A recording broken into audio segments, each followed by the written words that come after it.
Tout ce que vous avez à faire, c'est de ne rien faire. Comme moi, vous avez probablement lu, ou du moins entendu une fois l'histoire de Marthe et de sa sœur Marie, qui reçurent en leur hôte, Jésus-Christ, dans l'Évangile selon saint Luc. Jésus fut accueilli par une femme nommée Marthe. Elle avait une sœur appelée Marie qui, s'étant assise aux pieds du Seigneur, écoutait sa parole. Quant à Marthe, elle était distraite par tous les préparatifs à faire. Elle voulait offrir à l'invité de Marc tout ce dont il avait besoin pour se sentir bien accueilli, avec toute la considération due à une personne de son rang. À un moment donné, elle ne supporta plus de voir sa sœur Marie assise aux pieds du Maître, à l'écouter, certainement comme bien d'autres qui étaient venus entendre ses enseignements. À cet instant précis, l'important pour Marthe était de préparer les meilleurs plats pour recevoir l'illustre invité. Alors, espérant avoir le soutien du Seigneur pour que sa sœur l'aide dans les tâches ménagères, elle dit à Jésus, « Seigneur, cela ne te fait rien que ma sœur me laisse seule à servir? Dis-lui donc de m'aider. » Comme pour dire, « Dis à ma sœur la meilleure façon de faire les choses.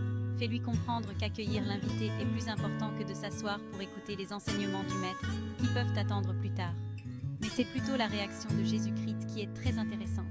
Il lui répondit, « Marthe, Marthe, lui dit le Seigneur, tu te donnes beaucoup de peine et tu t'agites pour beaucoup de choses, mais il en faut peu. Une seule même suffit. Marie a choisi la bonne part, et elle ne lui sera point ôtée. » N'est-ce pas plutôt décourageant pour notre amie Marthe d'entendre une telle réponse à son grief? Elle qui pensait faire la seule chose importante à ce moment-là en s'occupant de l'invité, et voilà que l'invité lui-même dit le contraire. Non, Marthe n'avait pas à se sentir frustrée car le Seigneur lui a dit la vérité. Et la vérité peut parfois heurter notre ego très fort, mais elle ne nous détruit jamais, elle nous fortifie et nous rend encore meilleurs. Marthe a appris sa leçon et a été une bonne servante du Seigneur par la suite. Mais pour en revenir à nous, qu'est-ce qui occupe notre attention de manière si intense? Quelle est la première chose qui nous vient à l'esprit au réveil? Est-ce le travail, la famille, les dettes, l'éducation de nos enfants? Si la réponse est oui dans l'un de ces cas, c'est que nous sommes comme Marthe, nous nous inquiétons, nous sommes anxieux et nous nous agitons pour beaucoup de choses qui ne sont pas nécessaires. Nous faisons exactement ce qui n'est pas nécessaire, ce que nous ne devrions pas faire.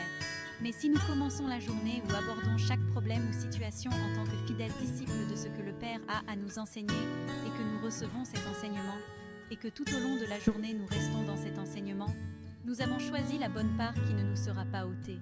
Nous avons choisi la part dorée. La meilleure façon de bien faire les choses, de bien résoudre un problème, c'est de ne rien faire d'autre que de le confier à Dieu, au bien absolu qui ne connaît ni problème, ni difficulté, ni aucune discorde quelle qu'elle soit, mais qui est simplement harmonie et perfection. C'est écouter ce que l'omniscience omniprésente et toute-puissante a à dire sur le problème ou la situation et nous aligner sur son point de vue. Mais pour ce faire, il faut faire taire ce que nous savons et les sens. Il faut se faire fou et réceptif. Il faut être passif et actif à la fois. Fou quant à notre savoir personnel limité et limitant et réceptif à la voix de Dieu, de l'omniscience, passif quant à nos propres actions et projets, et réceptif au plan de Dieu. Être simplement ce que nous sommes réellement, le flux de Dieu, la manifestation de l'Esprit. Cesser toute inquiétude et laisser couler la vérité, couler le bien, couler la vie, couler l'amour. Il nous suffit de faire de la place à Dieu en effaçant le Jérôme, le Boris ou le géant, qui a tel ou tel problème, et de laisser Dieu voir sa création, contempler son œuvre parfaite à travers notre être. Être simplement les enfants innocents de Dieu, le témoin de son harmonie parfaite. Lorsque le petit enfant qui n'a aucune conscience de responsabilité, autre que d'aller vers sa mère ou son père pour toute préoccupation concernant un problème, il se contente d'aller vers ce dernier.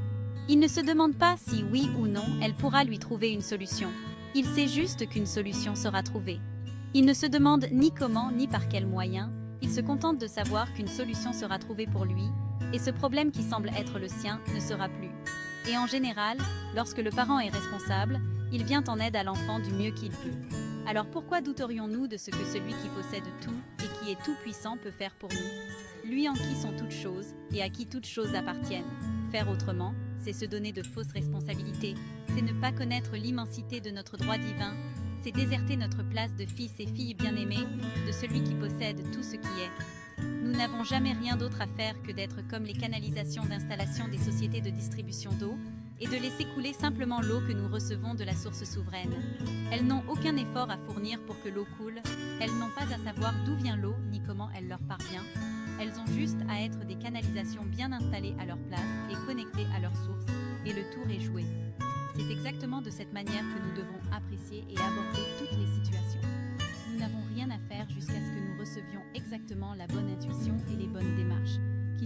toujours intuitivement lorsque nous sommes calmes et réceptifs.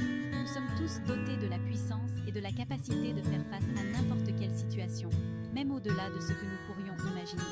Il nous suffit d'être comme Marie, attentifs et réceptifs aux pieds du Maître, pour écouter et exécuter fidèlement ce que dit le Père, car le Père aime le Fils et lui montre tout ce qu'il fait, et le bon plaisir du Père est de nous donner le royaume, le repos paisible éternel, ici et maintenant, dans notre état présent, et non à un corps mort qui va sous terre. Soyons juste conscients de qui nous sommes, et soyons qui nous sommes. Si vous avez apprécié cette vidéo, et souhaitez en voir plus, n'oubliez pas de vous abonner à notre chaîne. Merci de votre soutien. Tiens.